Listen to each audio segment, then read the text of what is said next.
Napapahala raw si Pangulong Bongbong Marcos sa pambobomba ng tubig ng China sa barkong sakay si Armed Forces Chief of Staff General Romeo Bronner Jr. sa West Philippine Sea. Habang ang China naman may babala sa ating bansa. Nasa frontline ng balitang yan si Brian Castillo. The recent incidents involving no less than our AFP Chief of Staff is worrisome. Mismong si Pangulong Bongbong Marcos na nagsabing nakakabahala ang pangaharas at pambobomba ng tubig ng China Coast Guard sa sinakyang resupply boat ni AFP Chief of Staff General Romeo Bronner Jr. na unay sa May 1 noong December 10 sa Ayungin Shoal. Ito ang unang beses na nagsalita ang Pangulo kaugnay nito na naganap sa kanyang pagdalo kanina sa ika-88 anibersaryo ng Armed Forces of the Philippines. Sumento ang talumpati ni PBBM sa issue sa West Philippine Sea. Kinilala ng Pangulo ang tapang ng ating mga sundalo sa pagtindig sa tensyon sa rehiyon na pinakamalaki umanong hamon ngayon sa ating sandatahang lakas. It is a proud demonstration of Filipino courage against coercion and our firm resolve to protect, preserve, and uphold our territorial integrity. I know that our soldiers and our troops espouse the same values and principles, and they remain undeterred by actions that stir tension. Sa huli, nag-iwan ng matapang na mensahe ang Pangulo kaugnay sa pakikipaglaban para sa ating teritoryo.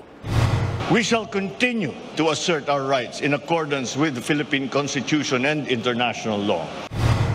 Bago yan, naglabas ng pahayag ang China Foreign Ministry. Hindi raw nagbabago ang posisyon ng China na ayusin ang maritime dispute sa pamamagitan ng dialogo at konsultasyon.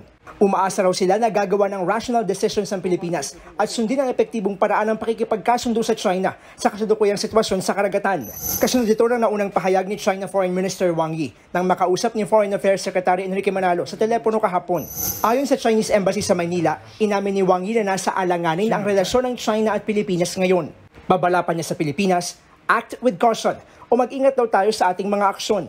Kung magkakamalian niya ng pasya ang Pilipinas o makikipagsabwatan tayo sa anilay ill-intentioned external forces na magpapalala sa tensyon, hindi raw sila mag-aatubiling ipagtanggol ang kanilang karapatan.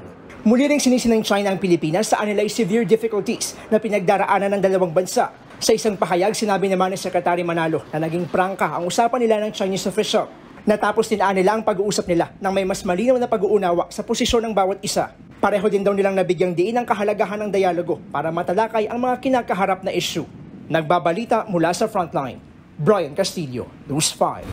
Mga kapatid, Lucy Cruz Valdez po, maging maalam at may pakialam sa mga napapanahong balita sa bansa. Tumutok at mag-subscribe sa News 5 social media pages.